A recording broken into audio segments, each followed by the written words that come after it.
নমস্কার, কেমন আছেন সবাই? আশা করছি ভালোই আছেন। হ্যাঁ, আমিও খুব ভালো রয়েছি। আর আজ তো রথযাত্রা, তাই পবিত্র রথযাত্রা উপলক্ষে সকলকে জানাই আন্তরিক ও প্রীতি শুভেচ্ছা ও শুভকামনা। জয় জগন্নাথ! তো আজকে আমার বাড়িতে একটু নারায়ণ পুজোর আয়োজন করেছিলাম। তাই প্রথমেই আমি বাবাকে অভিষেক করিয়ে নিচ্ছি।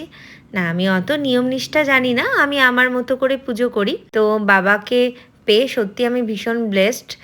আর আমি যতটুকু চেষ্টা করি আমি বাবাকে একদম নিজের মতো করে পুজো করি। আর এটা হচ্ছে আমাদের নারায়ণ লক্ষ্মী। এটি হচ্ছে আমার শ্বশুরবাড়ির পৈতৃক ঠাকুর। আর আমাদের জানেন তো প্রত্যেক পূর্ণিমায় মানে এই নারায়ণ পুজো হয়ে থাকে। তো এটা পৈতৃক পুজো আর কি বলা যেতে পারে। বহু বছর থেকে এই পূজা মানে হয়ে আসছে। আমার ঠাকুমা শাশুড়ি উনি করতেন। তারপর আমার শাশুড়ি মা করতেন।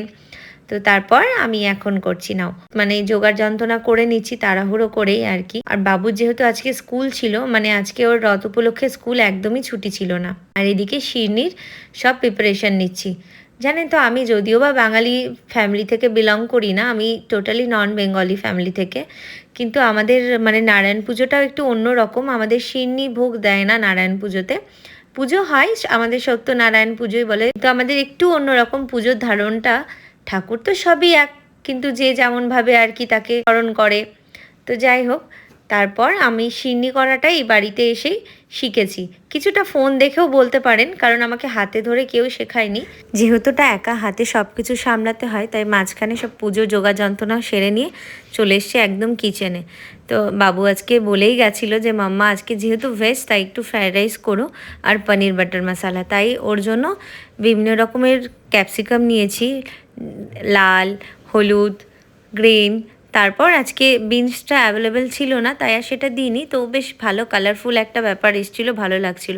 মূলত এই বাটার মশালার রেসিপিটা আমি ভেজের দিন করে থাকি, কারণ কি এক তো ভেজ হয়, তারপর একটু ভালো তরিবোধ করে রান্না না করলে কেউ খেতে চায় না। আর আমার এখন বাচ্চাটাও একটু শিখে গেছে, একটু তরিবোধ করেই আর কি করা যাক। যাই হোক, তাও সেভাবেই করলাম নর্মাল, কিন্তু ওই কিছু বেসিক মশলাগুলো একটু দরকার পড়ে, তো সেগুলো দিয়ে বেশ ভালো মানে কষে গেছে। তারপর অর্ধেক রান্না হতে হতে বাবাইদা চলে এসেছে, তো ওদিকে ছেড়ে আবার এদিকে চলে এলাম পুজোর জন্য। তো আজকে একটু হোম যজ্ঞ রাখা হয়েছিল। আসলে আমাদের বাড়িতে নারায়ণ পুজো হতো ঠিকই, কিন্তু আমি মানে দেখিনি আগে শাশুড়ি মাকে কখনো যজ্ঞটা হতো। বাট আমি কয়েক বছর থেকে আমি ভাবি যে নারায়ণ পুজো যখন হচ্ছে তো সাথে যজ্ঞটাও করা ভালো, অনেক নেগেটিভিটি দূর হয় এবং তার ফলে পজিটিভিটিও আসে, যার জন্য এই যজ্ঞের আয়োজন। তারপর আবার চলে এসেছি কিচেনে।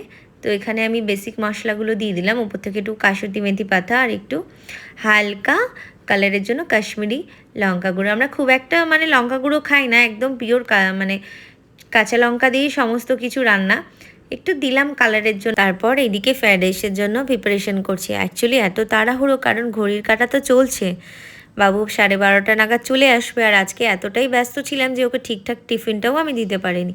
আর দেখুন তো কি সুন্দর লাগছে না বিভিন্ন কালারের বেল পেপারগুলো দিয়ে। আর এইভাবেই মানে কালারফুল বেল পেপার দিলে পারে না বাচ্চারাও বেশ ইন্টারেস্টিংভাবে খায়। আর আমার আঁশ তো ভীষণ ভালোবাসে এরকম টাইপের।